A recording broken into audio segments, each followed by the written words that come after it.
তারেক রহমান ৫ আগস্টের পর থেকেই নেতাকর্মীদের একটা বার্তা দেওয়ার চেষ্টা করেছেন যা এই নির্বাচনটা বিএনপির জন্য খুব সহজ হবে না। সমস্ত নেতাকর্মীদের এই কথাটার তাৎপর্য কি এবং এই ১৩ মাস পরে এসে সেই কথাটা আসলে কতখানি যথার্থ বলে প্রমাণিত হচ্ছে, এটা একটু জানার জায়গা। এবং দ্বিতীয় জায়গা হচ্ছে বিএনপি অনেকে বলছেন এখন একটা বড়সড় চ্যালেঞ্জের মধ্যে রয়েছে। এই চ্যালেঞ্জটা বিএনপি কিভাবে মোকাবেলা করবে? দেখেন, আমি তারেক রহমানের কথা উনি বলেছেন, তখন কিন্তু আমাদের কাছে মনে হয়েছিল যে এটা কেন বলছেন। আমি নিজেও তখন কিন্তু ক্লিয়ার ছিলাম না যে বিএনপি তো দেখছি যে আর কেউ নাই সামনে, আওয়ামী লীগ নাই, অপ্রতিদ্বন্দ্বী হয়ে উঠছে। হ্যাঁ, হ্যাঁ, এরকম মনে হয়েছিল। কিন্তু উনি কিন্তু তখন থেকে বলছিলেন বারবার। তখন মনে হয়েছিল হয়তো এমন হতে পারে যে নেতাকর্মীদেরকে একটু সতর্ক করার জন্য বলেছেন এটা। কিন্তু যতই দিন যাচ্ছে এখন কিন্তু মনে হচ্ছে যে আসলে এটা একটা বড় চ্যালেঞ্জ। এখানে চ্যালেঞ্জ দুটো আসলে।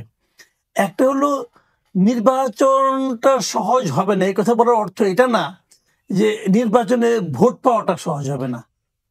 নির্বাচনটা আদৌ হবে কিনা এটা নিয়েও কিন্তু একটা চ্যালেঞ্জ আছে। উনি হয়তো এই কথাটাও বলেছেন বলে আমার ধারণা। কারণ নানা ধরনের কথা, দেখেন, প্রধান উপদেষ্টা অগাস্টের 5 তারিখে জাতির উদ্দেশ্যে ভাষণেই বলেছেন যে অমুক দিন নির্বাচন হবে। যেদিন বলেছেন তারপর দিনে উনি নির্বাচন কমিশনকে তার অফিস থেকে চিঠিও দিয়েছেন অফিসিয়ালি। তারপরে নির্বাচন কমিশন তাদের মতো করে কাজ অগ্রসর করছেন। তারপরে নির্বাচন কমিশন রোডম্যাপও ঘোষণা করছেন। তো এইগুলি কিন্তু খুবই স্বাভাবিকভাবে মানুষের মনে চিন্তা দিবে যে ইলেকশন তো হচ্ছে। কিন্তু তারপর আপনি যে কোনো মানুষকে জিজ্ঞাসা করেন, এমনকি রিক্সাওয়ালা পর্যন্ত, তারা আপনাকে উল্টা জিজ্ঞাসা করবে, ভাই নির্বাচনটা কি হবে? তো এই সাধারণ মানুষের কানে কানে যে কে বলে আসলো এই নির্বাচনটা নাও হতে পারে, কেউ তো বলে আসে নাই। তারা সবকিছু দেখে, মানে ডক্টর ইউনূসকে দেখেছে, বিএনপিকে দেখেছে, জামাতকে দেখেছে, অন্যান্য পলিটিক্যাল পার্টিকে দেখেছে, দেখে তাদের কাছে একটা সন্দেহ তৈরি হয়েছে যেটা নাও হতে পারে।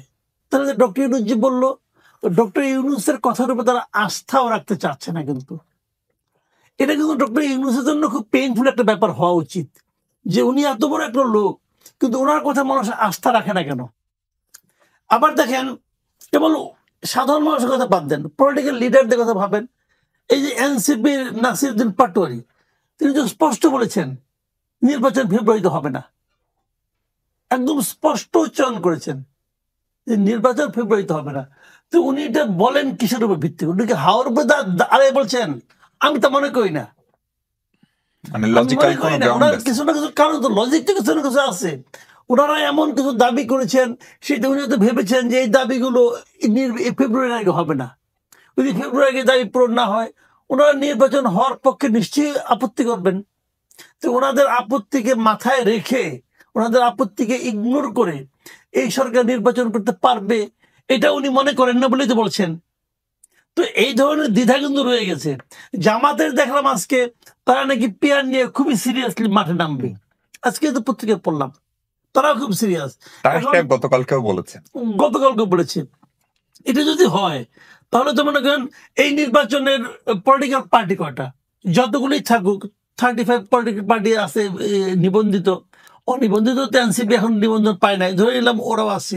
তো সব মিলিয়ে যদি হয়, এর মধ্যে যদি মনে করেন আপনার জামাত, এনসিপি এরা যদি বলে, অথবা ইসলামী আন্দোলন এরা যদি বলে যে আমরা নির্বাচনে যাব না, তাহলে কিন্তু ডক্টর ইউনূসের পক্ষে কি নির্বাচন করা সহজ হবে?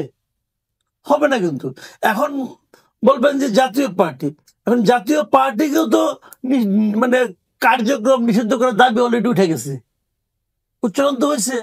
যদি ওইটাও হয়ে যায় পুরা ইলেকশন হওয়া না হওয়ার পুরো লাগামটা থাকবে তো জামাত আর এনসিপির হাতে, ঠিক না?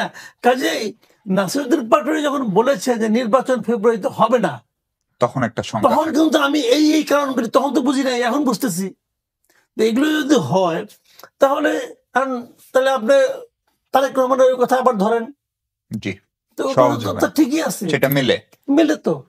তারেক রহমান সাহেব দেশে কেন ফেরেন না এই প্রায় 13 মাস পরও? মানে আমরা জানি খুব সুনির্দিষ্ট তথ্য, উনি নিজেই জানেন। আপনাদের পর্যবেক্ষণ কি?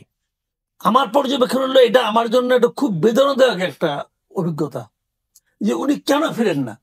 না ফিরতে পারেন, না ফেরার 20টা কারণ থাকতে পারে, কিন্তু আমার খালি একটাই বক্তব্য, উনি অথবা ওনার দল এই 20টা কারণের একটা কারণও জনগণের কাছে কেন বলেন না? না ফেরার নিয়ে কিন্তু কারণ নিয়ে কিন্তু আমার কোনো আপত্তি নেই, কারণ থাকতেই পারে, কি কারণ আছে উনি জানেন, ওনারা জানেন, কিন্তু উনি এবং ওনারা কেউ জনগণের কাছে এটা কেন ক্লিয়ার করেন না যে কেন উনি ফিরেন না? যতদিন ওনারা না শোনেন, দেখেন আমি একটা কথা বলি আপনাকে, গ্রামে একটা প্রবাদ দেখেন, আপনি দেখেন আপনার ভূত কিন্তু দিনের বেলা আসে না, রাতের বেলা আসে। কি কারণ আসে? রাতের বেলায় দৃষ্টি বেশি দূর যায় না, দৃষ্টি বেশি দূর যায় না। যখন দৃষ্টি না যায়, যখন অস্পষ্টতা থাকে, তখন মানুষ নানা ধরনের সন্দেহ করতে করতে ওটা ভূত পর্যন্ত নিয়ে যায়। তো এখন আমরা জানতে চাই, ভাই আপনি প্লিজ বলেন কেন আপনি আসতেছেন না, সমস্যাটা কি? বললেই তো হয়, কেউ বলে না। উনি বলেন না কেন জানি না, ইনারা বলেন না কেন তাও জানি না, ইনারা আবার ওনাকে জিজ্ঞাসা করেন কিনা তাও জানি না, উনি আবার ওনাদেরকে বলেন কিনা আমি তাও জানি না। কিন্তু আমি পাবলিক, আমি জানি না, এবং এই ওনাকে দেখতে চাই। আমরা 2-3টা কথা বলেছি কারণ, কিন্তু আপনি তো শোনেননি। আপনি যদি একটু সংক্ষেপে বলেন কেন আমরা 2-3টা কথা কিন্তু বলেছি। আমরা এই সেই 8ই আগস্টের পরে সরকার গঠনের পরে এই প্রশ্নগুলো উঠছে। জি, আপনি শুধু কারণগুলো যদি সংক্ষেপে বলেন। কেন আসেনি আপনার আমরা কিন্তু কয়েকটা কারণ বলেছি।